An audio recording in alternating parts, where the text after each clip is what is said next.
Good morning.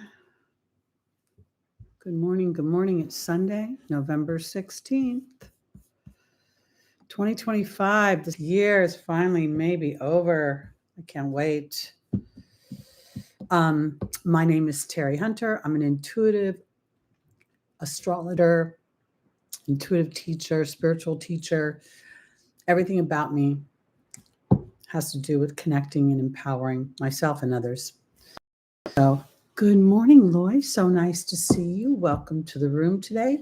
What I'm going to do is I'm going to talk about the transits that are coming up this week. And I'm going to do a tarot card and angel reading for everybody. Good morning, CC Pups. I am doing better. Lulu's in the other room. She is relaxing on the bed. This is the first morning she hasn't had to keep her eye on me or be, right next to my feet. So I think she's finally starting to recognize that this is her forever home with capital FOREVER. I am going to put this on vibrate. Small Wildflowers will not be able to join us today. She has her chemo treatments every 2 weeks on Monday. And chemo's cumulative. So it starts, oh my God, Stephen, you're back. We've been wondering about you. Welcome, welcome. Hi, Sinister Days. So she has her chemo every other week, and it just sends her out. So she is resting today and hopefully taking care of herself. Hey, Queen Leo, we've missed you. Welcome back. I hope that, Queen Leo, I was thinking about you because of, I don't even want to start, but I know that, we both lost our beloved companions this year. And I was worried about you because I thought maybe that Lucky's crossing was triggering your loss. So I apologize for that. No, we love you and can relate now more than ever before to your loss. Stephen, we're so happy to see you. Thank you. It's been a really rough year. I'm so sorry. I had a feeling it's not easy. This South Node and with Chiron on my ascendant, blah. It looks like I feel like we haven't seen you in forever, Stephen. I don't remember. But let's get on to the transits. Oh, let me finish with Small Wildflowers. So every other Monday, so this coming Monday, she will not have her chemo. Loy, I will be doing tarot card readings, but first we're going to go over the transits, and then I'm going to start with the birthday month. So I'll be starting with Scorpio, and then we'll work our way around the Zodiac. And if anybody wants to help with timestamps, that would be really great. There are very, very significant transits, and I gotta nail this down because those of us that are walking on the earth right now are walking through transits that haven't happened in almost 1,500 years, some of them. Neptune and Saturn conjunct the world axis hasn't happened forever. So we are here in a time of awareness, in a time of becoming more intentional about what we think, about what we speak, about who and what we hang out with and around. So let's go over the transits, and then we will do our tarot card reading. So first thing I want to talk about is, Jupiter went retrograde last week. Time escapes me, but it has been trining Saturn at 25 degrees of Pisces and Jupiter at 25 degrees of Cancer. This is significant because Saturn is stationing to go direct. So Saturn is literally hanging out and very powerful energy in Pisces, asking us for the final time, are you building your house? Are you building your life based on your spiritual awarenesses and beliefs? Or are you in some ways at this moment defaulting to your history? Because Saturn rules history. And Jupiter in Cancer is going to expand your experience of home and hearth up until now. This is not a cleansing. It's not about releasing these historic dynamics. It's about integration and understanding that the earth plane is designed to provide contrast for the soul. So as we are aware of that and we become more intentional about the contrast that we allow in, then we become representatives of the possibilities of the soul inhabiting a physical experience. So this is this week, that, or even the whole month, I want to say, this trine between Saturn and Jupiter offers a harmonious aspect in dealing with the idea that Saturn brings sustainability. And as you build in Pisces that, okay, because Pisces also sort of rules a sense of history. It's the soul's history. So this is really giving you an opportunity for integration, for understanding, and maybe even a bit of surrender. We have at the same time, at the anaretic degree, an exact sextile between Uranus retrograde at 29 degrees of Taurus and Neptune retrograde at 29 degrees of Pisces. Neptune is the ruler of Pisces. It's going to, for the whole retrograde, it's gone back as far as it's going to go into Pisces. So this is that anaretic tense, really, tense is not even a big enough word. It's like your master thesis in that sign. And Neptune will not be back around in its home for the next 165 years. So again, Uranus in Taurus, Taurus ruling our history, Taurus where we are fixed and sort of stubborn, and Neptune giving us an opportunity to erode that stubbornness and find wisdom within whatever dynamic has been challenging. Because I don't think anything, the pleasant things don't feel like they're coming up. I mean, this year has been like literally a 1-2 punch for me. Every time I think things have calmed down, dare I say. Lulu is a rescue that came into my life, and she is on my bed right now. You didn't meet her, Queen Leo? Maybe I'll have to go get her. I hate to do that in the middle of the broadcast, but anyway, hang out. You'll see her. November 19th, this week, we're having a new moon in Scorpio at 28 degrees.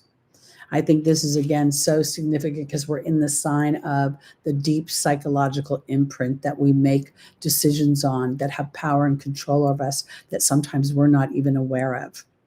So this new moon really gives us an opportunity to plant seeds for a new awareness and a stronger intention for integration. I really believe that the idea of going to therapy and looking at your childhood and all the crap that happened is actually inflammatory to the problem, not the solution. I believe that we have to look forward, looking forward and concentrating on forward. So I think that's what this represents. I also thought it was interesting because while it won't be the same time in all time zones, for me in the Pacific, it's at 10:47 p.m., which is a series of ones for me. Obviously the 1 in the 10, and then the 47 minutes reduces down to an 11, and then the 28th degree of Scorpio reduces down to a 10. So again, this is awareness of thought and allowing thoughts to work for us. Now, this is what I want to offer as well.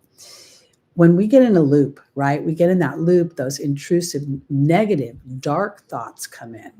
That is when we are being tasked to find an exercise or find a dynamic to start to integrate the light. And that's where I think that, my teen years have been triggered so much. Literally my teens and my early 20s. Also on November 19th, Mercury will retrograde back into Scorpio, your mind, at 29 degrees on that day of the new moon. There we go, that anaretic degree, Mercury being triggered in retrograde to review where is it in power, control, where are things out of balance, where am I trying to control things because I'm afraid of being annihilated or being, that challenging side of Pluto is that something will die. And oftentimes we don't care if something's out of balance as long as it makes us feel somewhat secure. And that's not really security. That is almost like a a time bomb, because at some point that becomes too repressive. At the same time that Mercury is retrograding back into Scorpio, it is making a trine to Saturn and to Neptune in Pisces. And that's another opportunity to look at my history, to build from a new place. There is an exercise that Abraham will talk about in various lectures, where you take a piece of paper, and at the top of the paper you write, when I am in, and then you put whatever situation you want to manifest. When I am in financial flow, when I am in an intimate relationship with the love of my life, when I am in the job of my dreams, and then you use the alphabet and you write a adjective for each one. And if you are multilingual, you do that in both languages or whatever languages you have. This is a focus. This will kick in the Mercury. Trine Saturn will be starting to build a new story. And then the Neptune part will allow the old story to bring in wisdom as it dissolves into a new beginning. Again, Saturn and Neptune moving over the world axis is incredibly, incredibly powerful. We have the sun will enter Sagittarius on the 22nd and make an opposition, and it'll begin an opposition, or I should say probably around a little bit earlier, maybe the 21st, the sun will start to make an opposition to Uranus. This could very well bring up things about the ego, and not that the ego is inflated out of whack, but maybe the ego's not inflated enough. I've come to think that the ego is exciting God opportunities when I'm working in concert with all of these other aspects of awareness. I wanted to mention also that Saturn and Neptune coming together on the world axis hasn't happened since the year 555 AD. That was 1470 years ago. It will not go back to, they will not meet again at this exact point until the year 3496, which means that each one of us has somewhere decided to build something fabulous and beautiful with our history, rather than allowing ourselves to default into fear. I've been doing a bit of research about the various planets and the numbers of moons that they have, because Venus and Mercury have no moons. They're too close to the sun, and the moon in the orbit of the sun just won't make it. And this is why I think that Mercury is so voracious for information, for learning, and why I think that Venus is so voracious for relationships and connection and balance, because inherently there is not that moon to represent the emotional body. Now we go over to Saturn. Saturn has like a ridiculous number of moons. The second biggest moon in the solar system, which is Titan. And so we can see with Saturn having the most number of moons. I have the exact number in my notes, but my point is that it's natural for Saturn ruling government and authority and restriction and all those moons for our fears to be very palatable, very big, very in our face. But it's Neptune that gives us an opportunity to really see the contrast and how that restriction or limitation is actually the impetus for our achievement or feeling something expansive. Chiron has been floating around 23, 24, 25, 26 degrees of Aries. And this is very significant because obviously Chiron represents the wound, but Chiron represents more than that. Chiron represents taking that wound and transforming it into the spiritual warrior, into the herbologist, into the bridge builder. Chiron literally gave fire back to man when he saved Prometheus from being constantly pummeled by that bird of whatever that bird was, because this square, this Chiron in Aries, is really the wound of self and how, we perceive the self and how we perceive our anger and our frustration and the lower aspects of the Aries energy, and Mars. Because I don't necessarily think that the self and focusing on the self is negative. I think we've been trained as humans to think it's negative, that we are selfish.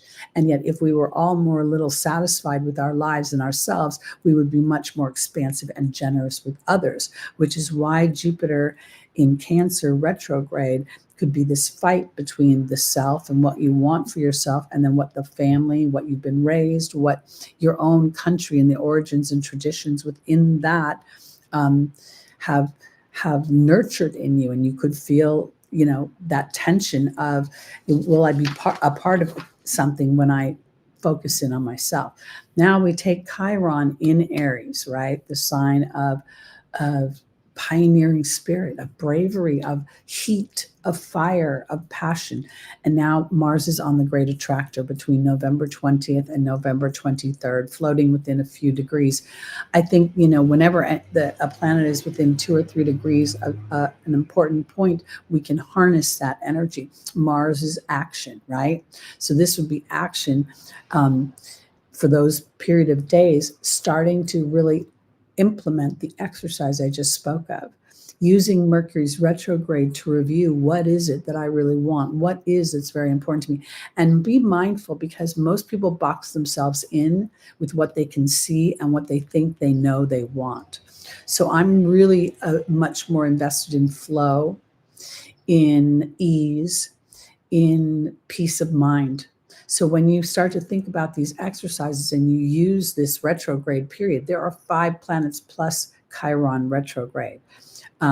There's Mercury, Jupiter, Saturn, Uranus, and Neptune, and Pluto just started to move forward in Aquarius. So these planets that are at these anaretic degrees, they're not going to happen again for a long time. Uranus will not be in Taurus again for 84 years.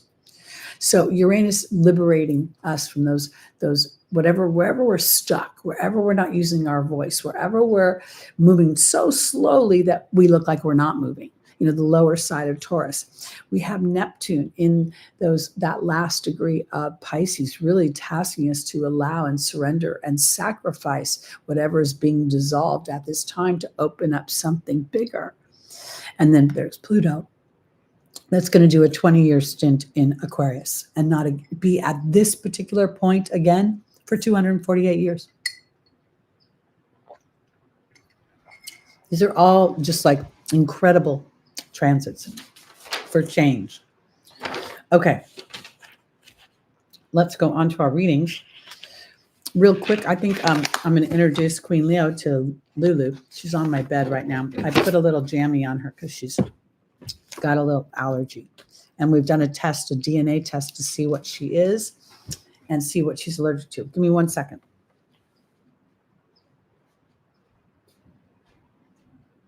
Lou, you want to eat?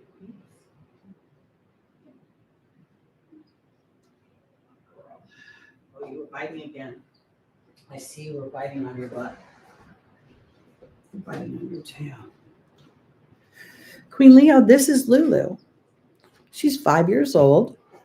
She's from Las Vegas. I'm her 4th guardian on this planet and her last guardian on this planet. She showed up in a very divine way on my birthday through the Nextdoor app. So she is a very loving dog. And this is part of why I bring her in, is because in the loss of Lucky in the South Node going through my 5th house of Virgo, taking my fur baby away from me, brought in this girl who not only needed me, but I needed her. She's very affectionate and sweet. Lucky was a little bit like, he was a little entitled. He was a little like, you're lucky to have me here. So she's I think it's a really beautiful match. And I do think she was heaven sent. So anyway, all right, we're going to do our readings. I'm going to leave her on my lap, see how long she laughs. She's really just moving into such great space with me, I have to say. All right. So you ready to do some readings, Lulu? Are you ready? She's also, when she first got here, she was much more kind of erratic. She's calmed down a lot. Yeah, we're shuffling. We're going to do the Scorpio people right now. Yes, we're going to give them a tarot card, and then we're going to do an angel reading for them. She likes very baby talk. She's a sensitive little soul. I can't wait to find out what she is. And I just hope I did the DNA test right. Okay.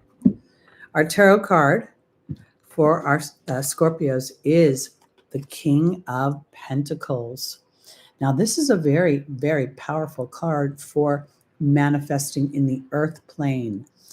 The King of Pentacles is often represents the sign of Taurus, represents that steady building, that dependable kind of really grounded energy. And it's also a certain mastering of the elements of the earth. So here, let's see what this is pertinent to this week for you. And happy birthday for those having a birthday this week near the new moon. It's a very powerful time for setting the seeds for a new beginning of some kind. I know, sweetheart. Okay, our first angel is Teresa, the angel of rest and relaxation. I know, she is such a cuddler, like Lucky was not a cuddler. Archangel Raphael is offering healing. Serena is offering abundance and flow, but there's also this need for relaxation, meaning to take your eye off of the whatever you're worried about. And Isabella is saying the timing is right. Okay. Let's see where we're going here. Teresa's being joined by the Joy card. Archangel Raphael is being joined by the Birth and the Rebirth card, but it's reverted, meaning reversed. We have the High Priestess joining Serena. And then we have finally the Earth Fairy joining Isabella. Okay, I want to say it this way. I think the King of Pentacles is representing Scorpio's voice. Because Taurus rules the voice and the voice rules the opinion, right? Or expresses the opinion. And I feel like right now there is the potential, as we're all doing, that there is something going on that is may feel erosive in some way, or you're working too hard, or you're chasing something out of fear, working too hard out of fear, worrying too much, because there's supposed to be rest and joy on the docket, okay? A little bit of just surrender at this moment, because somehow you're fighting a rebirth. Archangel Raphael is trying to enlighten you in some way, show you a new way of being. And you know, when those fixed signs, especially Scorpio, no pun intended, but well, I shouldn't say no pun intended, no offense intended. But when a Scorpio makes up their mind about something because they know a deep psychological, natural, I just have this natural sense, this spidey sense. If the situation is not completely authentic to their measure, they won't buy it. Because here it's really about connecting with spirit and being serene. There must be something you're rubbing up against that you can't do anything about at this moment. Because the timing, are you good? She's a little sneezer. Isabella says, yes, the timing is right, but I don't think that this is necessarily about trying to push anymore. The timing is right for surrender of some kind. For if you think about, we were just talking about Mercury is entering Scorpio and it's going in its retrograde to make a trine to Saturn and Neptune. So this could be where when you are walking through this potential week, you will feel more grounded and more connected to things if you allow yourself to relax a little bit and move towards the things that feel good instead of trying to push up against the things that could potentially be in the process of transformation, or even just some things can be going away. Okay, let's shuffle. I think my little girl wants to just sit on my lap. I think this is so fun. I could never get Lucky to sit on my lap comfortably and surrender. He was always like, okay, put me down now. Are you having a good time? This is your tribe of people. They're going to see you all the time now. You're going to be in their prayers, and they're going to love on you, and they're going to see how you're doing. When she's sleeping, she dreams a lot. She moves, she makes noise. It's kind of cute. But I wonder what she's dreaming about. Maybe it was those days in Vegas.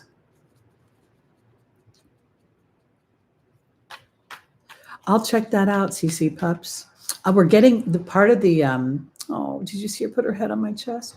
Part of the test that I did was a DNA test. It's going to give health conditions and potential allergies to environmental things,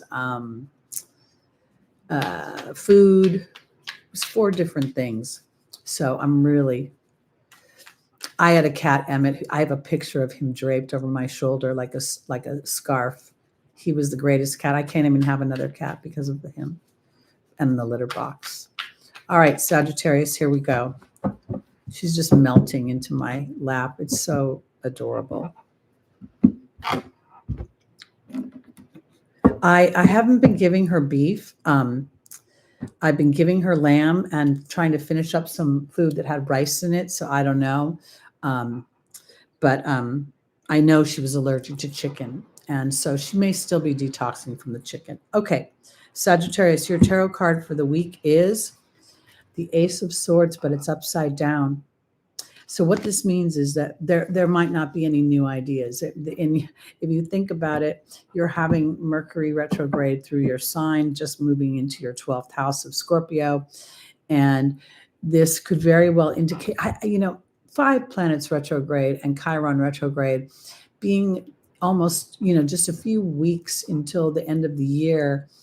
I just feel like it's so important to really start to prepare for 2026, because we are going to see Neptune and Saturn become conjunct again in that little, for that little period in the beginning of the year. And that's really, it's so pivotal because in the beginning degrees of Aries, it's, opposing Libra, it's squaring Capricorn and Cancer, and it is on the world axis. So all of us are experiencing that, even on a structural level. The world is shifting. So for my Sagittariuses, I think this is almost about being easy, and you may not feel much peace. The dove of peace is here. And if for some reason you're having those intrusive thoughts, I default back to earlier when I was telling you about the exercise. I wonder if she's a Maltese. Her ears are not Maltese at all. But she definitely, I think I've won her over as far as she knows I'm her person. Well, that's cool, Stephen. That would be very cool to find out. When you do a DNA test, you go in a database and you can find all sorts of relatives you never knew you had. Even the dogs can find relatives. Bichon, we should all put in a guess. Yorkie Bichon. I don't know what the Bichon might be. Yeah, maybe, but she's not that curly. All right, Sagittarius, I think we're going to find mostly terrier in her somehow. She's got really long legs. Oh, look at this. We have Desiree saying conditions aren't favorable for movement. We have Archangel Gabriel representing communications. Celeste is here. She's spunky. And at the same time, she's very palatable. She will move. I think if she trusts you, she'll take the leadership. Okay, then we have Opal. All right. Sagittarius, I think you're going to have a little week of having to put your trust and faith in God and your intentions. Everybody's talking about you. Yeah.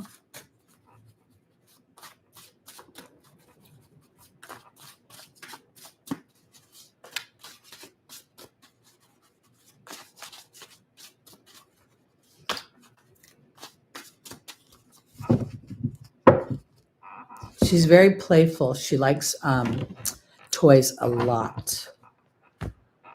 She's more toy driven than people driven. food driven, I think. Desiree, and then the fear card is upside down. Interesting. We're on Sagittarius. Oh, and the horse is upside down, joining Archangel Gabriel. And then the wind fairy. It's all about thought and about like harnessing your thoughts into the right place before you take any action for anything. Okay, this is a week for Sagittarius. Your ruling planet has gone retrograde. It is in exaltation while it is going through a house that is very much history oriented when it comes to family, home, hearth. And here we are in the holidays. Desiree and the fear card being upside down is interesting because Spirit is saying it's not a time to take action until you identify whether you're taking action based on fear or faith. And I know that's a whole different angel, but the fear card upside down and this upside, the Ace of Swords, indicating thought, the peace dove being upside down. Don't engage. And Mars and Mercury have been floating around together. So they're in Sagittarius. Now they're still kind of hanging around, but then Mercury is going to get into a conjunction in Scorpio with Venus in fall. So there could be discussions about money. There could be revisiting things about relationships, power and control. With the horse upside down, it's a movement card for me. And then Archangel Gabriel is like focusing in on your thoughts. What are you thinking? What is the basis of what you're coming from? If you have any frustration, if you have I'm doing everything and I need to move forward, I think it's back off. You're not really ready because Celeste is looking for a shift in the way you're thinking. There's the wind fairy. Again, everything has to do with what platform you're taking your action on. Because somewhere I think you need this inspired. Opal talks about God taking care of his children on earth, and there's the letting go card. I don't think it's about letting go. I think it's about the difference between taking action from a human basis. I need to make sure this is going to happen, or having faith and saying, I know it's going to happen. As far as the timing goes, it'll be the perfect timing for me, because this is not about timing at all. It's about actually the reversal. It's about surrender. It's about potentially meditation. It's about connecting with a deeper intention of what you want overall in life. Not just, that's why when I say my affirmations, I always say them in sort of a way of sort of general. I want flow. I want ease. I want a sense of peace. Those things, if I have all those, it feels like then I'm bringing forth whatever I need on the earth plane to manifest that peace. All right, let's go on to our Capricorns, rising moon, sun, and stelliums.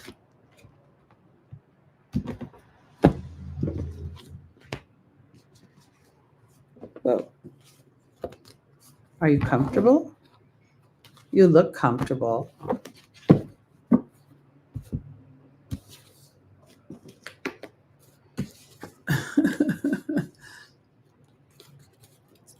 What? Somebody writing a story? Oh, wow. That sounds like fun, Stephen.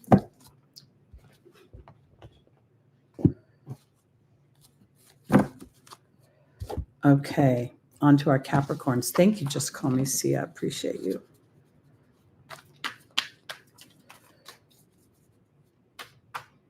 She's such a pretty color. She's like pearl colored, a little bit like hazelnut creamer, a little bit like champagne, and then her little white face. All right, Capricorn here. I'm trying to shuffle.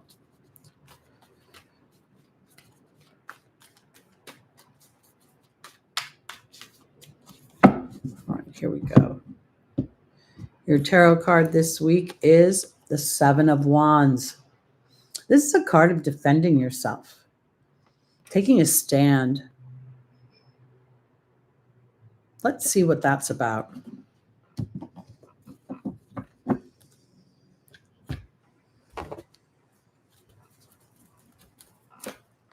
She's a pancaker. I called her Miss IHOP because whenever you go to pick her up, she pancakes on the floor and rolls over to rub her belly. And she is having separation anxiety, so going to the store without her is a real nightmare. Watching her at the door. All right, Capricorn, let's see what Spirit says about why you might have to defend yourself. Your own peace of mind. There's Francesca. Visualize what you want. That's interesting because you may be visualizing obligation and duty. Again, we're headed into the holidays, and many of you, unlike myself, will be planning things for other people, not really getting to put yourself. Bridget's saying to look deeper into a situation before proceeding further. And Crystal is saying that right now you don't have hope for that because you may be feeling a sense of obligation. Okay, let's look. Your ruling planet, Saturn, is having a conversation we talked about earlier with Jupiter. And this very much, I will. I want to offer this because with this trine from your ruling planet to your seventh house, there is this opportunity for you to really not think about partnerships, but think about peace and harmony and what you want in the way of self-nurturing. That gets lost a lot in the Cancer energy. Now I'm on Capricorn, but we're talking about Jupiter making an aspect to your ruling planet Saturn, bringing up history, obligation, duty, responsibility, potential limitation as it results in this family time of year. So Shanti is being joined by the Queen. The Raven is joining Francesca, but both are reversed. We have Bridget and the Hawk is reversed. And then we have the Spider joining Crystal. Okay, so I think that this is a week where potentially Capricorn, this defending yourself might be in your own head. It might be one of those things where the more aware and intentional evolution you've been experiencing as Pluto went through your first house and is now in your second house of self-worth, you could very well be thinking, I deserve peace of mind. I deserve to have things the way I want them. And yet at the same time, Spirit is saying, stay your ground, receive your peace. There's the Queen. Because Francesca is saying right now that you might be a little bit, stuck in what I think is, there's an interesting dynamic because Francesca is saying, what do you visualize? That negativity will block your progress. And then when I see the Raven, I talk about it's time to move on from those old bones. So I feel like this might be like your own personal fight with yourself. Like, well, I have to do this. It's the holidays. And Bridget's saying to look deeper. There have been signs and omens that have been coming to you, but you have not necessarily been paying attention to them in a way that gives them credence or gives them roots or literally life.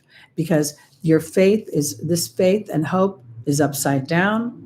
And the Spider is here talking about relationships. So I kind of think that for my Capricorns, the relationships that you have, whether they're with family, whether they're with friends, I don't really think this is about lovers. It feels like family obligation. It feels like things that you may want to do things differently or have a different, more harmonious, peaceful, some people are like, I don't even care about the turkey, or whatever. I know it's Thanksgiving is not for another 10 days, but it just has this holiday weird feeling that you're fighting the part of yourself that it wants to liberate from old things. And yet you still feel like that you need and have to succumb to that or give into that. So be mindful of that and then check in with Spirit and ask and look for the omens. You're missing them.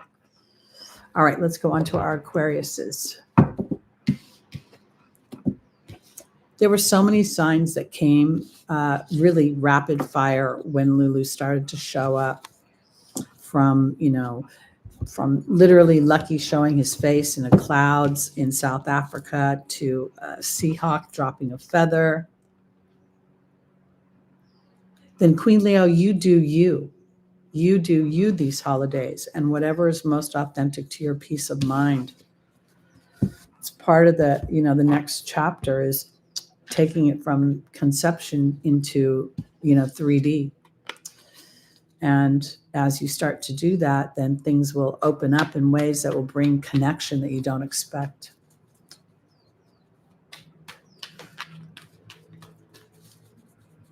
I certainly was not expecting Lulu at all. I had no plans. I missed having Lucky here. And yet when she showed up, so many things were lined up for me to say yes to her being here. And I think, it's been almost a month now that she's been here, and we're both finally starting to enjoy the difference in our lives. All right, Aquarius. Perfect. Just call me. See, thank you. Your tarot card is the moon. Now, this is a very Piscean energy. In most tarot decks, we see prominently the feral dog or wolf, and we see the domesticated dog howling at the moon, and there's like a confusion. I also think that part of this is we see the crab at the bottom of this. I think this is referring somewhere to an intuitive sense of yourself, connecting in order to move some sort of fog or some confusion.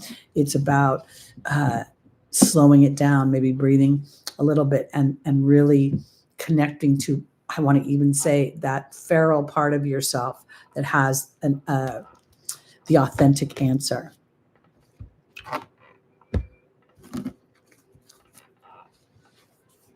That's really a nice idea. I do think this is a year where being authentic to your vibe instead of pushing will be the most healing and balancing energy, even if people don't understand it initially.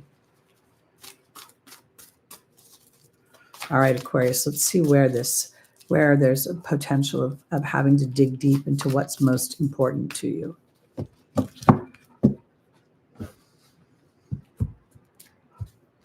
Our first angel is Isaiah, upside down. The second is Seraphina, which is about family. Then Archangel Raphael is about healing, obviously. He always is.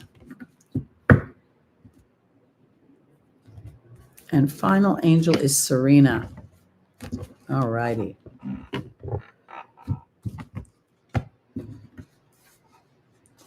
This is definitely a week where being on a more intuitive space, being in an energy of receiving messages.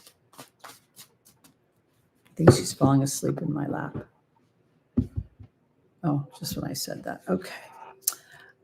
Isaiah's being joined by the Truth card upside down. Seraphina's being joined by the Raven straight up. Archangel Raphael is being joined by the Earth Fairy. And Serena's being joined by the Joy card. Okay, I absolutely think that this moon card is representing Aquarius's intuition, what you already know about yourself on an intuitive level. Because the Truth card in Isaiah is all about, Isaiah's a new beginning, a gestation, and you really represent truth. That's one of the things Aquarius represents. So you're not standing in your truth somewhere. You're not standing in the beginning of that future of your truth. Seraphina is about happy families, and the Raven is about synchronistic events and timing. And I think that this is really about you deciding what is most important for you, what will bring you the most ease. This is your choice, because the Earth Fairy wants you to ground something. The thing about Aquarius is you're often in the future, so much so that you miss the details of today. It's very Jupiterian in some ways, because Serena is about surrender to joy. And I think that, again, Saturn co-rules Aquarius, but this doesn't have the same obligatory feeling. It has more of a feeling of that you're not in touch with a deeper truth. And that truth may be that you do want to spend time with your family, or that you do want to spend time in a more connected situation. Aquarius is thought of as those big groups of people, right? Always thinking about the bigger picture. Well, here, the bigger picture for this week might be a more intimate awareness of your own life and standing in that joy, or standing in some sort of awareness that maybe what you even want is a sense of serenity and joy. But that's not going to happen until you decide that you're going to claim it. The time is right for you to claim your happy family. That's where Spirit is saying, bring that into the 3D world. The thing is that, I'm never going to be a family with a husband and children. I'm 66 years old. The chances of that have passed.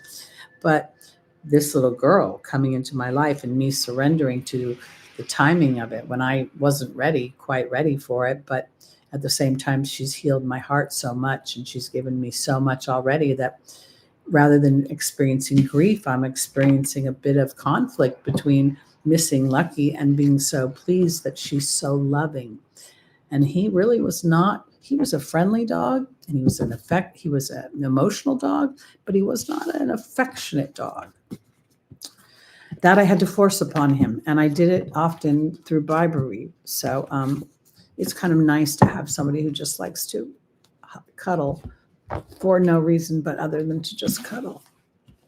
All right, on to our Pisces, rising moon, sun, and stelliums. If you're a late degree Pisces rising or any planets around there, this is a major, major, major time for you. Like I can't even begin to describe that this is a real opportunity for you as a Pisces to claim your individuality while having compassion for the experience of those around you by being empathetic.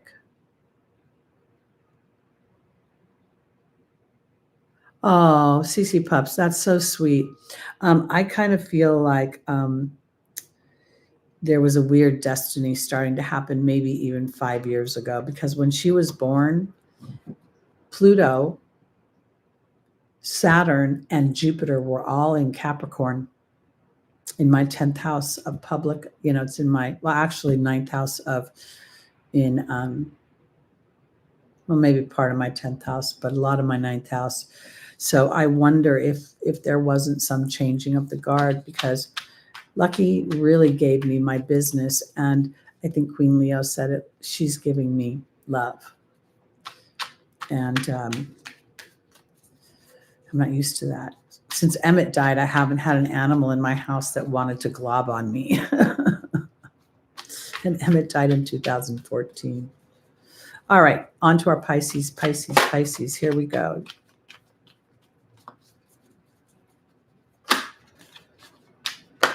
Whoops.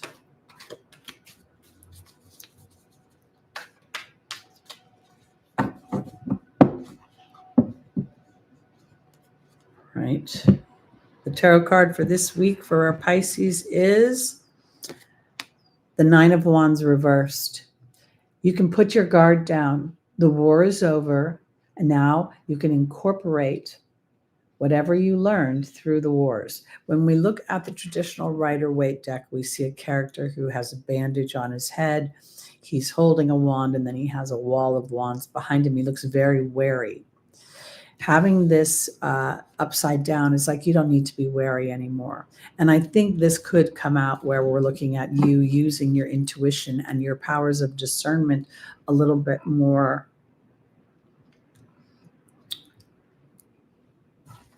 intentionally. It's sort of like, I know that like Pisces can be very like, I know that you're struggling. I know you're, shooting your own self in the foot. I know you're being self-destructive, but let me help you anyway. And this might be where Pisces finally says, I can't help you. You have to help yourself first. And that's where the real divinity comes in. And that's where we start to extract the higher vibrations of the planets. Because as Saturn and Neptune float around the world axis in the last degrees of Pisces, we're looking at a polarizing dynamic where you could feel absolutely that all the structures and all the things that you've known in your life are just fading away, eroding, being dissolved. But there's a good reason for that. We couldn't, they're part of man's evolution is to allow for the dissolving of one thing so another thing can grow. And that's why we're rewriting the self. That's why these planets are hovering over the world axis and moving into the sign of self and bravery and pioneering spirit, not just war. Okay, Pisces, Archangel Michael is upside down. Then we have Celeste, she's upside down. We have Caressa upside down. Well, this is not fun. All these angel energies are needing to be put into balance. And we have Yvonne upside down. That's kind of good. Okay. Actually, when I look at these upside down, this isn't so bad because the Nine of Wands is saying you can let your guard down. And Archangel Michael is asking you to have courage when it's upright, but you don't need to have courage now because this is where something is being revealed. Let's see where we're going.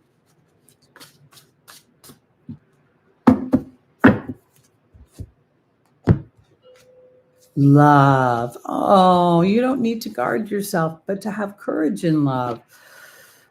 And I think in some ways, Celeste is upside down. Oh, and look at this. No more, we're moving away from anger or frustration or stingy energy. This actually is working out pretty good. Sometimes when the cards are reversed, they're actually beneficial.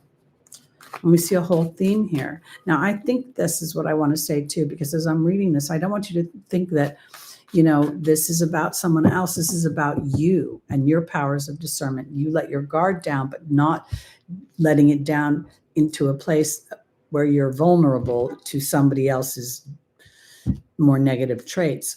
Caressa says you're at the end of a life cycle that new happiness awaits you. And then we have the restriction card. But Caressa's upside down, so something's not changing. Something is not moving. Something is not, if you're fearing something moving, because this is a vulnerability card and it's upside down. Let's see where we're going. I can't wait for her teeth to be cleaned, by the way. Okay.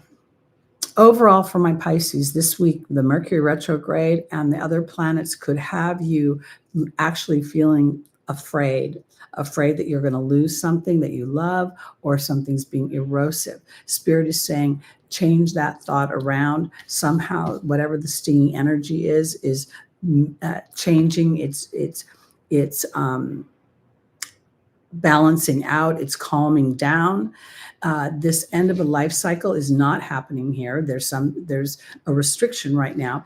And here, this is interesting because both the communications card and the angel of vulnerability are upside down. So somewhere your self-talk is a little bit caught between trusting yourself and whatever you're feeling on the inside and whatever you might potentially be hearing from the outside world.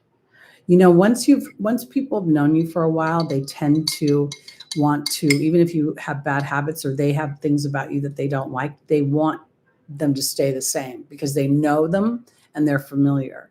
And when those of us that are standing in awareness start shifting out of some behaviors, other people will inadvertently balk at it and complain about it or try to trigger us so that they can prove to themselves that we're the same that we've always been. And that's what I have to say for Pisces.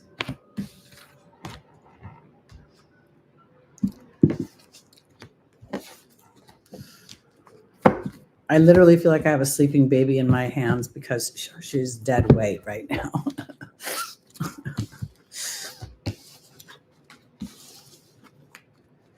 So funny. All right, on to our Aries, rising moon, sun, and stelliums. Here we go.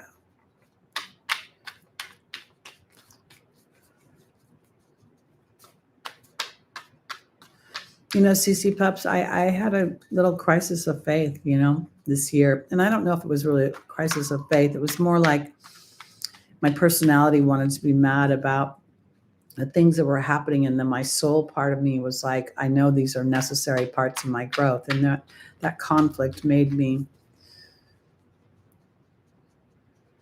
annoyed. And then I also realized that I just can't chase that YouTube channel anymore. I just have to just be authentic and play with it and let it be what it is. I was chasing some kind of fear-based something. So that's another thing that was going on. Now back to basics. Okay, Aries, your tarot card this week is the Three of Cups. This is celebration. It's also a sense of harvest. In the traditional Rider-Waite deck, you see pumpkins and what looks like growth. And these women are also incorporating a sense of wisdom. They all bring something different. In this deck, we see that the tunics that they're wearing all add something to the mix. I believe that this is about wisdom. Let's see where we're going. Where are we going, Missy?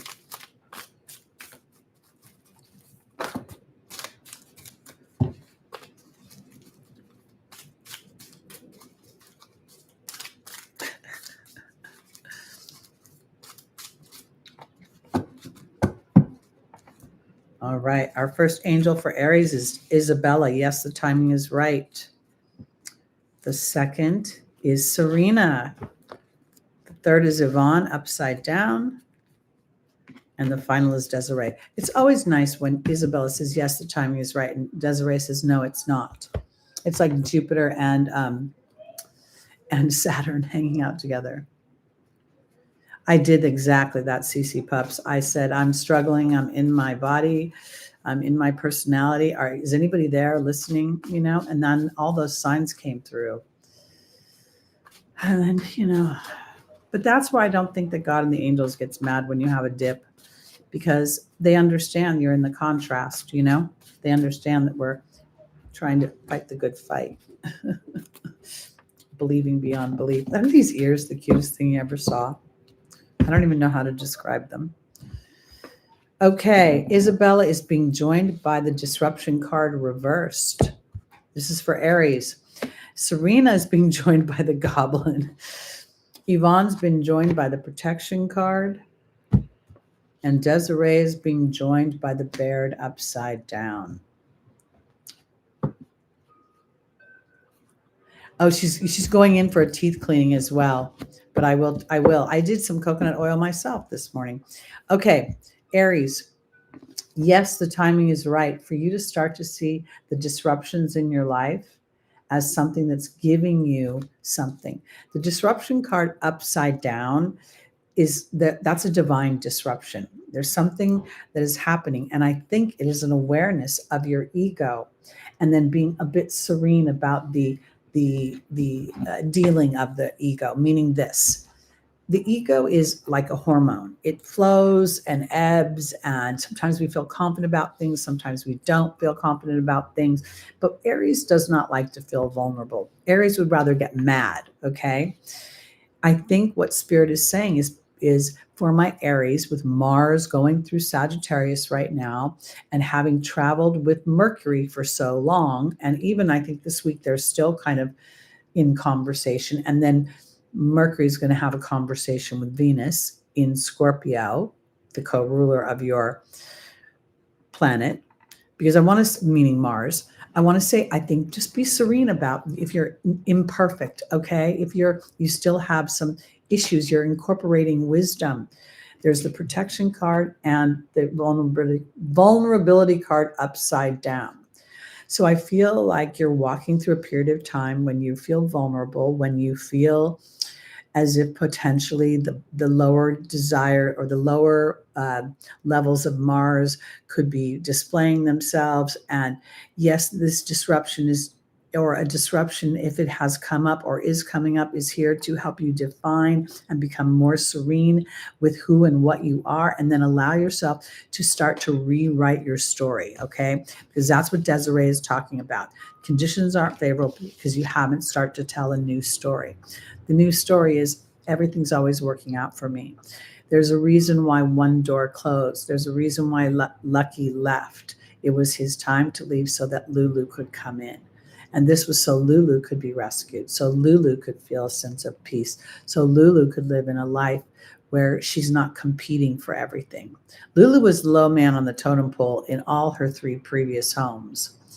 One of them, even the woman would, pick one dog and put that dog in her bedroom and then sequester her 3 other dogs somewhere else. And Lulu was one of those dogs. So now she's the queen. And all of that happened because I had a disruption, many of them. But so Aries, that's your opportunity this week, is to look at that. And also to use your ruling planet as it traverses over the galactic center, the great attractor this week and even into next week, to start to be brave about saying what you want, intending what you want, and recognizing where your anger, your frustration, and you may be right about everything, but is it working for you, or is it preventing you from getting where you want to go? Because there's a difference between being right and being happy. And that's one of the biggest lessons of the Aries energy. I know, I've lived it my whole life. Okay. Thank you, CC Pups. I do think Lucky picked her for me, and I do think that it was in the works. It's kind of like that, I said last week that Lucky and Lulu are the names of the children of Luke and Laura on General Hospital, and that I've watched General Hospital forever. And they're never on the screen for very long at the same time. So I really do believe that because the timing of when the woman, the foster mom had Lulu for a year, and it was on my birthday when she decided to post to give Lulu away, because Lulu was a little bit of a she's a troublemaker. She needed to be the queen, and now she's calm. Look at her. She's just calm. All right, on to our Tauruses, rising moon, sun, and stelliums.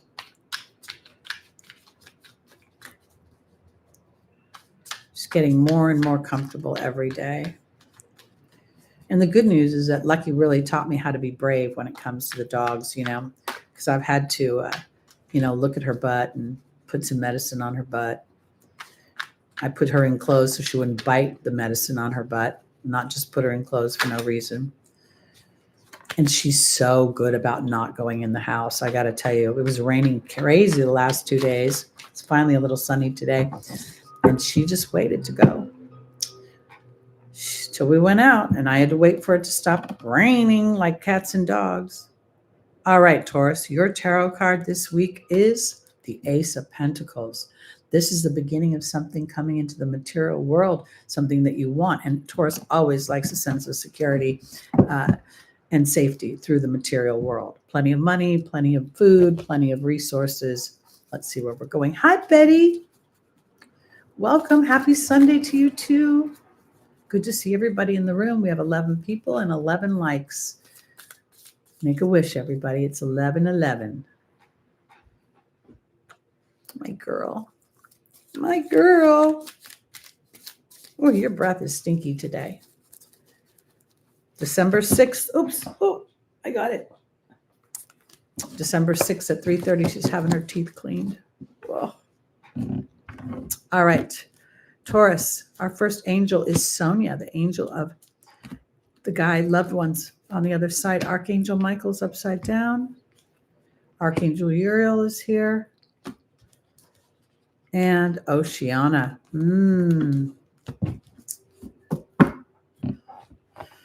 Having Uranus in the last degrees of Taurus, again, is very, very powerful, because we're looking at the oppositions between Mercury, and now Venus will come up shortly. And that could bring, some things up as Mercury retrogrades back into Scorpio, bringing up thoughts or feelings. Sonia represents a deceased loved one, but it also can represent that 8th house, where there's death and rebirth. Hey, Lucy Rose, welcome. Okay. Taurus, Sonia is being joined by the deer. Archangel Michael is being joined by the forgiveness card. Archangel Uriel is being joined by the love card. And Oceana is being joined by the owl. Wow, this is pretty significant. When I look at this spread, I almost get the feeling that there is something within the Taurus history that, as it is reconciled within, as you bring the reconciliation into the earth plane, there feels like there's a release or an incorporation, or there's something that you become emotionally aware of that gives you courage or power. Sonia doesn't feel like a deceased loved one. It feels like your intuitive connection to the other side. And then the deer represents gentleness and diplomacy, but to me, it can also represent that deer in the headlights, right? Oh, I'm afraid.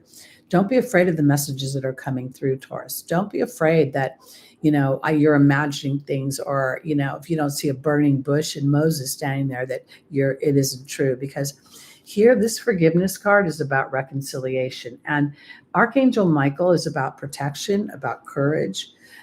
He is the the ultimate protector of the human experience.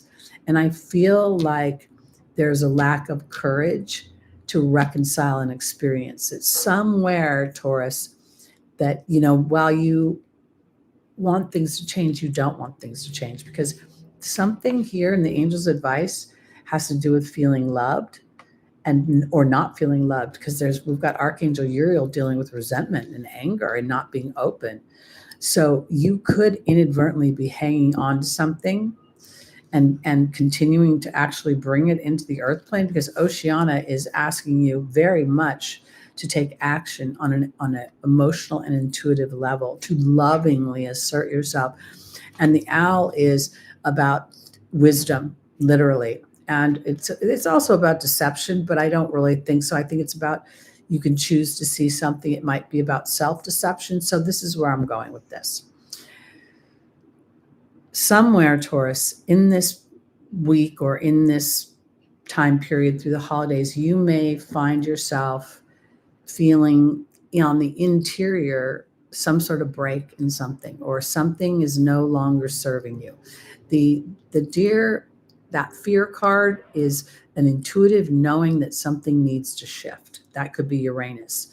And the forgiveness card with Archangel Michael upside down, it's like, if I have the courage to forgive myself for whatever history that I've been perpetuating, then I can start to open up a new space. There's no need for resentment or anger. It's more about being gentle with yourself.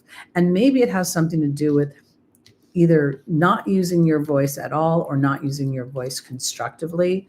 Maybe inadvertently you've been one of those people that didn't speak until you were so mad that you were ready to blow. But here, Spirit is definitely asking you to express your emotions and to use wisdom. And I believe that will start a new beginning of some kind.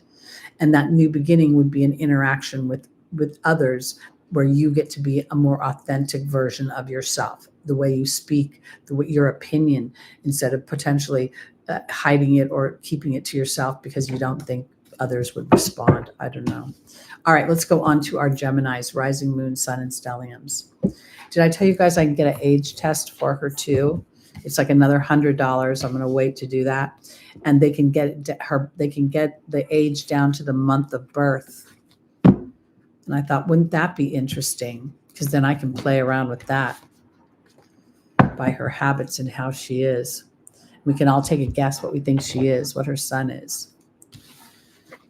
I don't think she's a Capricorn because she's too joyful. No offense to Capricorns everywhere. I don't think she's an Aquarius because she's very emotional. She's got a little piss and vinegar in her, but not in a mean way. Just in I have my own ideas about things way. It would be funny if she was a Pisces, actually, because Lucky was a Pisces. All right, here we go. We're on to our Geminis, rising moon. You say she's a Sag? That might be. All the traveling that she's done? Absolutely. She's also a bridge dog because she's, had 2 owners die on her. So I know she's a bridge dog.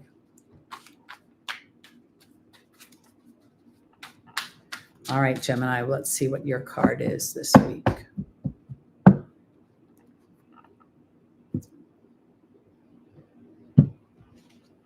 Okay, we have the 7 of Cups reversed. This means that now the options and the possibilities are more clearly defined somehow. Let's see what we're talking about. When the 7 of Cups is upside down, there's so many different emotions. You don't know which way to go. I know. It was very sad, Bonnie. And now this is Lulu. She's a new rescue. She showed up unexpectedly, but gratefully. I'm so glad. All right, here we go. Gemini, let's see where these possibilities are becoming more clear to you, or something's going to become more clear to you. I was afraid of some Gemini energy. We'll see, though. Because, Gemini women sometimes, I'm very clear in my Taurus, All right, here we go. Gemini, Astera says to reach for the stars with your dreams and desires. Serena is saying to be calm, cool, and collected. Archangel Gabriel is your archangel. It's all about communication. And then Rochelle is about following your heart, but it's inverted. So this might be where, I want to offer this to everybody, but to my Geminis, we pray for opportunities. We pray for our lives to get better. And then an opportunity comes and we have to bet on ourselves. We can't have one foot kind of in the past of a secure 9-to-5 job that pays our bills and then, actually make a lot of money by our own efforts. We have to stretch both feet into the new world. So that might be what's going on here. Astera says to reach for the stars, and the new beginning is not coming just yet. The novice is upside down. Serena is about money and serenity, and then there's the protection card straight up. And we have Archangel Gabriel and the Wasp. Oh, your thoughts are not aligned right now. Meaning you might be thinking of all the ways that you are not protected and all the ways that something bad could happen. That never good for anyone. All right, now we have Rochelle upside down and we have the dragon upside down. So there is the possibilities are getting clearer for you, but you're going to have to start to reach for the biggest and best possibility and trust yourself a little bit more, knowing that your security, your money is protected. You will, this is where you bet on yourself. I'm going to get my real estate license. It's going to take me a year to ramp up, but boy, once I ramp up, I'm going to make so much more money. That's exactly the kind of example of what Spirit's talking about here, because you could potentially be thinking of all the ways that things could screw you, sting you, stab you in the butt, and that's going to block your intuition and truly block your power. One of the things I do know about this year, which I got to tell you sucked so bad. I mean, as you guys know, I don't think I've produced any real videos for 5 months, maybe since April or May. And, I started to get really worried about it, but I just couldn't get anything out. It was too hard. And I knew on some level that I needed to walk through whatever that downtime was. I knew that it was part of the pruning, and the minute I started to feel better, which is as Lulu became more, part of my life, things started to come back online, as they say. And I think it's important for us to remember that when we line up serenely with our flow, Spirit provides. And it's our job to use our tools in the meantime. So your tool, Gemini, is not to contemplate everything too much. Narrow it down. Bet on yourself. Pick your poison, as they say. And then follow through with inspired actions. She is just completely laying here asleep in my, I feel like I'm, what's her name? Vanderpump. Lisa Vanderpump. And I've got that little dog, Shaggy, in the tuxedo that's just always sleeping. Oh, sorry. Did I scare you? Sorry. I didn't mean to. I'm trying not to drop the cards. Is your AM burning? Oh, my arm burning. No, not at all. It really is hard to bet on yourself in the beginning. I mean, it's never easy because there's always a pack of people saying that, opposing in some way. But that's the stars right now, too. And that's the hard decisions we have to make. All right, we're going on to our Cancer, rising moon, sun, and stelliums.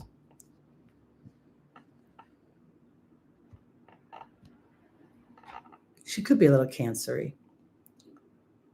Here we go.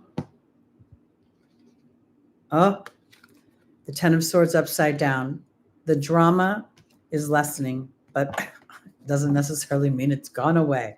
Now, for your early born Cancers, you have that square to Saturn and Neptune. So there's that challenge. Let's see where we're going.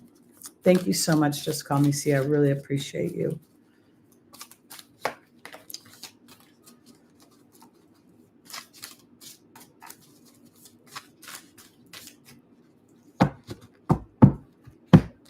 All right. First angel is Archangel Gabriel. The second is Francesca reversed. The third is Merlina reversed. And then the final is Mystique. Keep charging ahead. I know, aren't her ears so cute? I don't know what those ears are. I've tried looking them up online, and nobody really has ears like this, except maybe a schnauzer. I don't know. But she has no gray, but her ears are a little bit darker on the inside. I don't know if you can tell. They're the only part of her that might be like a little bit gray. Scorpio was at the very beginning. Just call me C. It was the first one. It's all good. Everything's just fine. There are no mistakes. There are only opportunities for discernment, understanding. All right. Archangel Gabriel is being joined by the B card. Okay, Cancer. Here we go. Francesca's being joined by the Swan. Merlina's being joined by the Restriction card. It's funny, when Merlina came out, the first thing I heard in my head is that you weren't using your magic. And the final one is the Hawk. Okay. Archangel Gabriel is about communication, and the B card is about your being energy. So somewhere, my Cancers, your brain is going off, okay? Your inner talk, your inner dialogue, the intrusive thoughts, the anxiety, something is going off. Because before you start endeavoring anything, you've got to be aware of your being energy. Otherwise, the victory will be very difficult. Because right now, it feels as if you're waffling between feeling. This angel is about visualizing negativity, and if you visualize negativity, it blocks your progress. This feels as if you are progressing, but slowly. Your transformation is slow because there's still some kind of focus on the aftermath of whatever drama you've been through, whatever pain, whatever hurt. I feel like Merlina upside down is like you have your magic has somehow been eclipsed by your experiences lately, because there's the Restriction card. And this Francesca card, while it talks about visualizing negativity, inverted, it's not as bad, but it's still playing to this drama card upside down, because Mystique is asking you to keep charging ahead. This is where we're coming out of the dark. This is that Gloria Estefan song, coming out of the dark and into the light. And there are signs and omens coming to you, but part of it is you paying attention and being aware that the signs and the omens are going to come not because you look for them, but because you surrender. And you become more aware of your being energy than whatever your mind needs to satiate your insecurities or insecurity or unsureness, however you want to call it. Okay. My little girl, I just think she's starting to love me. A terrorist? How funny. Jack Russells need a lot of exercise. Lot of exercise. Do you want to get down now, sweetheart? Are you sick of sitting on my lap? I'm going to let her down for a minute. If my arm's not hurting, but my butt feels flat. Oh, there we go. Okay.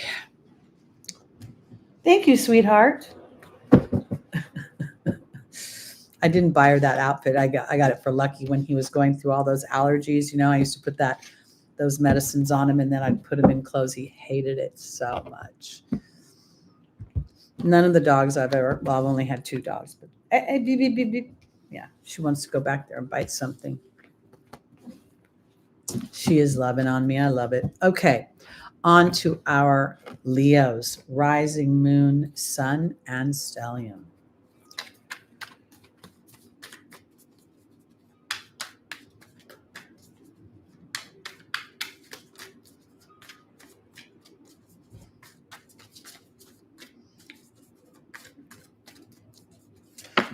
Well, there's our card. Just fell out. And it is the Wheel of Fortune. Straight up. That is a beautiful card. Yes, Queen Leo. That is you. The wheel is turning.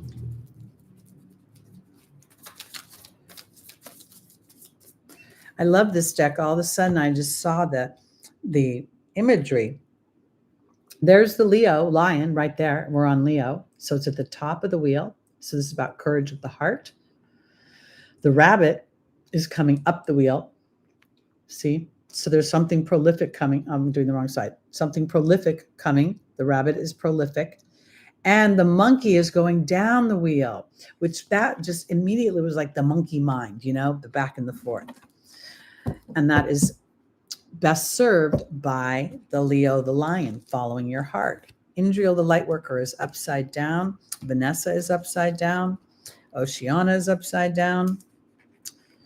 And Shanti is upside down. Okay.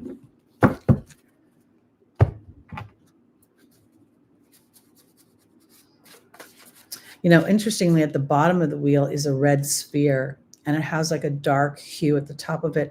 And when I looked at that, it felt like the base chakra, and then, so here I am, and I have this awareness of this kind of polarity between my heart and having the courage to follow it and standing with, as leader of the pride.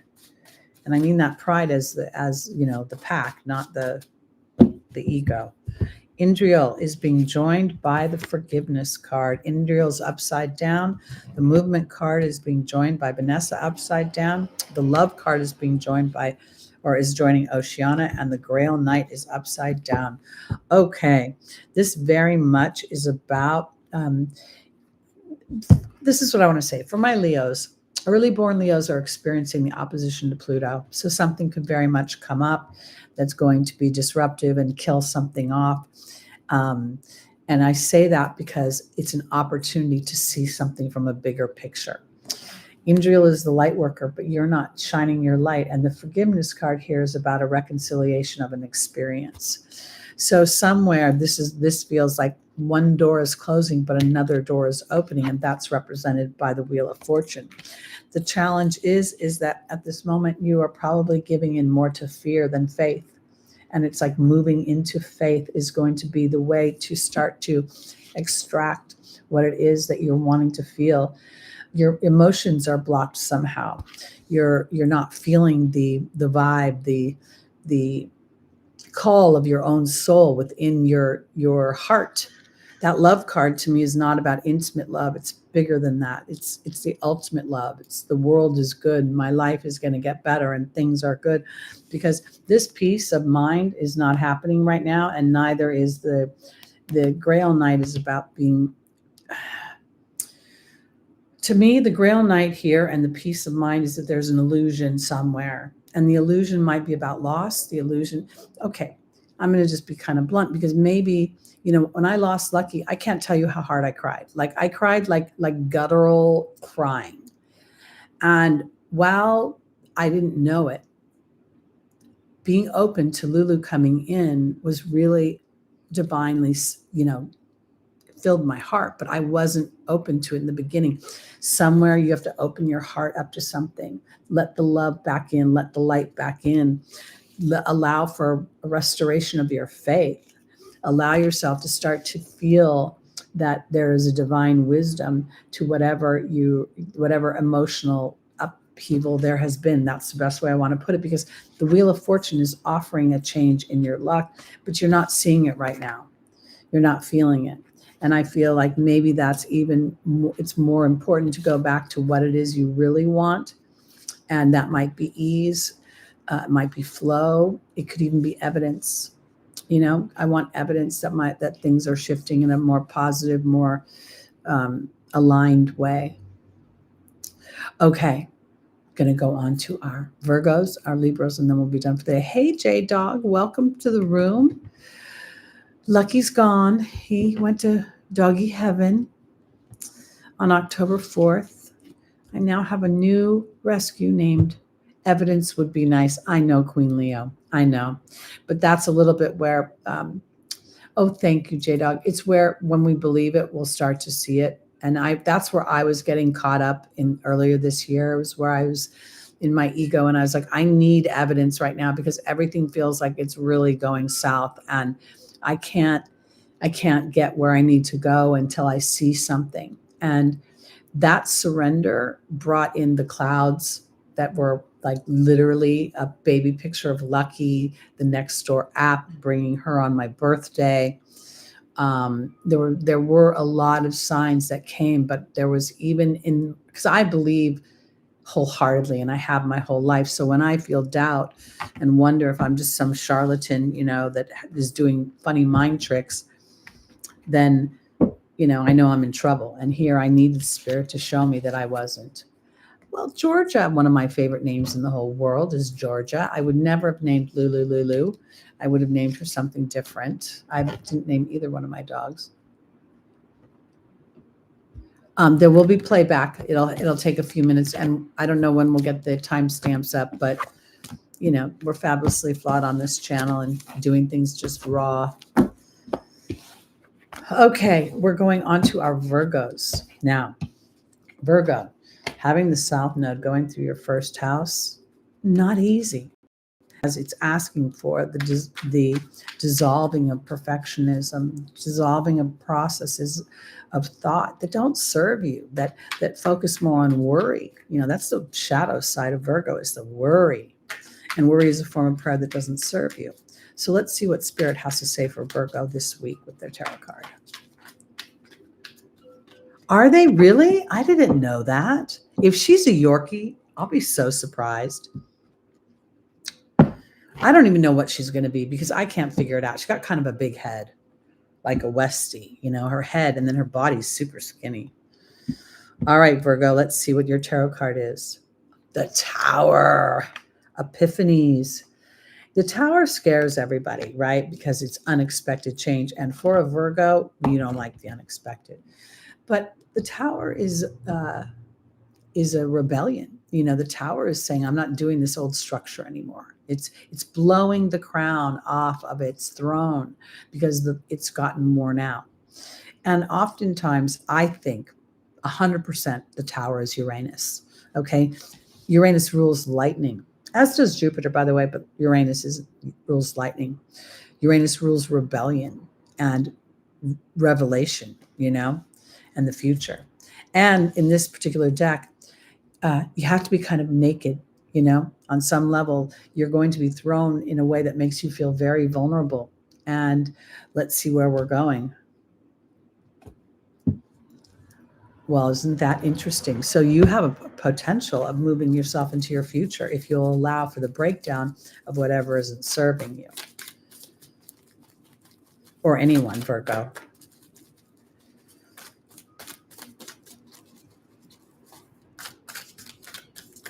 I'm so happy that she's finally snoozing. This is probably the first day that she's acting like a normal dog, relaxed all day. Or so far. It's only 12:30 here, I think. Okay, Ariel's upside down for our Virgos. Layla's upside down. Rosetta's upside down. And Teresa's upside down. Okay, so a highly stressful period of time for Virgo rising. And when the Tower shows up, it is a bit of a stressful time because you can feel it in the air. You can feel the beginning of the rumble, and yet the brain will want to take over when it comes to a Virgo. And I want to offer this because I was reading my book on Chiron yesterday. I think it's by a woman named Barbara Hand. It's back there on the shelf somewhere. And she was talking about Chiron ruling Virgo. And Christopher Witecki talks about that. I absolutely buy into that. It makes perfect sense to me. Because Chiron was of service, Chiron was a healer, Chiron dealt with the body, dealt with so many things that are Virgonian. So, and Chiron is that challenge of where the wound is actually the gift. The wound is the propeller, the inspirer of a balance of some kind. So that's probably what we're looking at, is something is going to, throw us off. Okay, Ariel is being joined by the letting go card. Now Ariel is upside down. Okay, we have the dog being joined by upside down Layla. We have the hawk joining upside down Rosetta, and then we have the love card. Okay, so this is your ruling planet, supposedly, is Mercury. Mercury's going back into the sign of the psychological imprint. Your, what I believe, ruler Chiron is in Aries. It's about the individual. And Virgo's about service to others. So here, you're not connected to spirit. You're not connected to the message that they're trying to give you. And this letting go card is not about letting go. To me, it's about seeking the incorporation. Letting go is a 44, the number 44, which is a builder number, a master builder. I'm building that. I'm starting to understand that sometimes when I let something sit on a pause, or I let it sit on the side, not necessarily letting it go, but understanding that I can't do anything in this moment to move the story forward, then I'm actually opening a space for things to happen. The spirit is telling me very much that you're not in a connection with a deeper truth of what your soul knows. And that's why the letting go card is saying, just sit tight, take a pause. You need to spend time in nature. You need to hike. You need to be by the ocean. If you can't be by the ocean, you're snowbound somewhere in a storm, throw salt in the tub and put your feet in a bucket of salt water or something. Hold a grounding stone, because spirit is trying to have you connect to a deeper part of yourself, the part of yourself that wants that loyalty for what you love and what you need. Spirit's been trying to give you signs and omens that this change is not necessarily bad. It can be a really good change because you are a child of God, but you are not seeing it. Somehow, whatever that South Node has been doing in your first house, potentially your 12th house, if you look at it in Placidus, and even your second house, is about defining more clearly and more succinctly what it really is that you want in your heart. Because this is about too much time worrying about other people. And there's the love card. And this would literally says to me that while it's upside down, it's saying to stop and take time to care for yourself. To me, this would be, okay, you need to take care of your thoughts. Somewhere your brain is going off. Somewhere you're running scenarios into the future that aren't serving the story you want to live.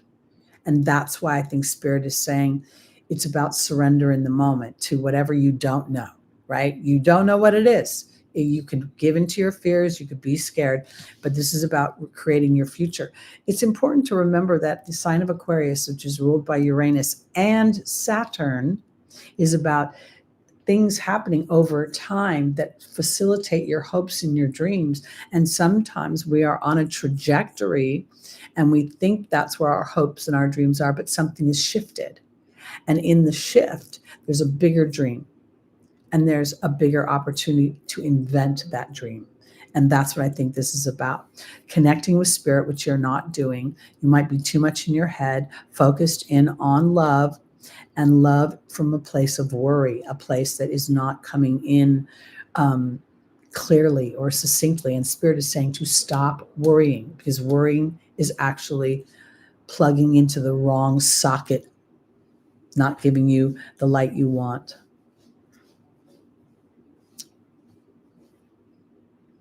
Oh, that's so funny, CC Pups. You know, that's the other thing. She has been watching me, and now she kind of understands my routines a little more.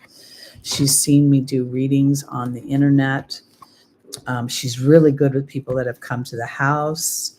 She doesn't bark much. She's more of an alert barker, but boy, when she barks, it's deep. She doesn't have a high-pitched bark. She's a huge dreamer. Could be a Pisces.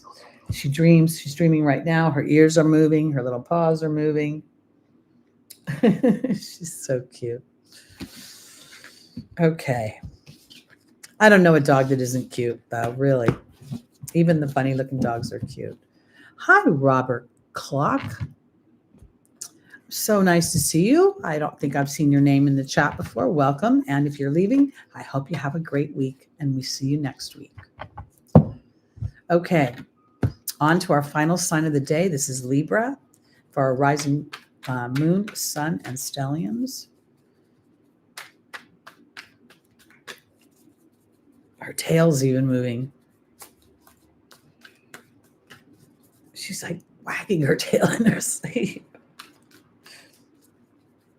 She's so funny. All right, Libra, let's see where we're going.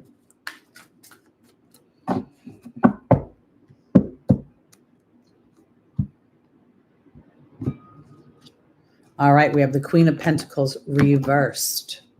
Now, the Queen of Pentacles is a Capricorn energy, okay? And reverse, this would be potential couple things, but I'm going to see what the spread says first, because it could be that we're not building, we're not sitting and using all our resources, or it could be actually releasing of fear in some ways. Start with the angel deck.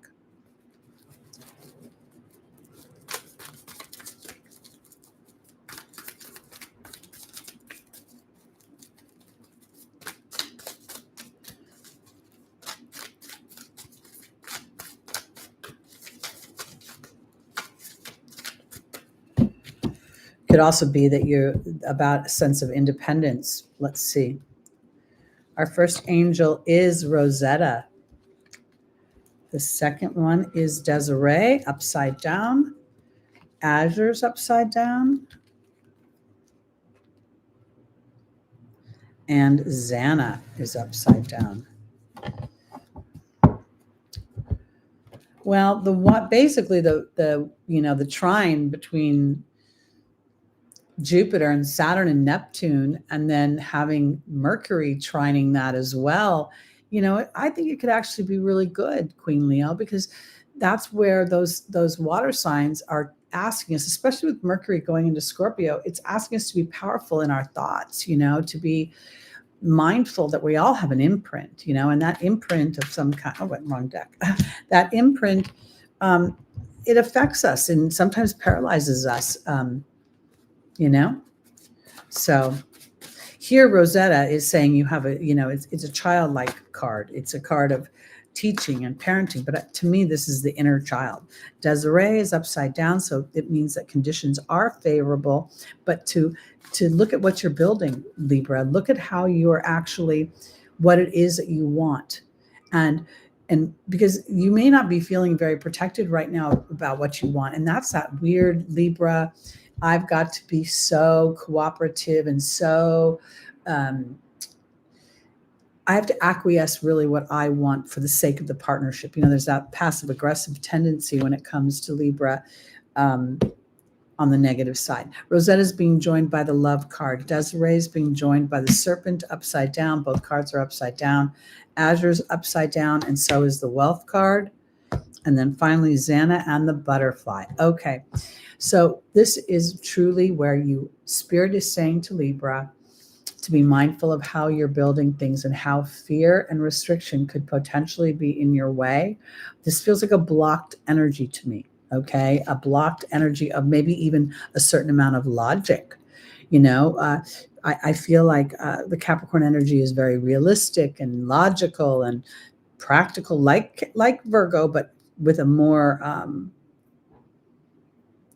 enduring, sustainable energy. And here, this Love card is about looking at love from the innocence of a child, because Desiree is saying that right now things are not necessarily as stuck as you think they are. She says the timing is not right, but here the timing is potentially right. But we also have to allow for the shedding of the skin, for the knowledge to come in. Because in the angel's advice, your expansion is not necessarily happening because you are not cooperating with it. Somewhere you are feeling vulnerable and not protected. And Spirit is saying that's not necessarily true. Surrender to the transformation of the caterpillar as it becomes the butterfly. There could be this sense of independence that is not being nurtured here. When I look at that Queen of Pentacles upside down, again, she's a builder. She stands steady when she's straight up.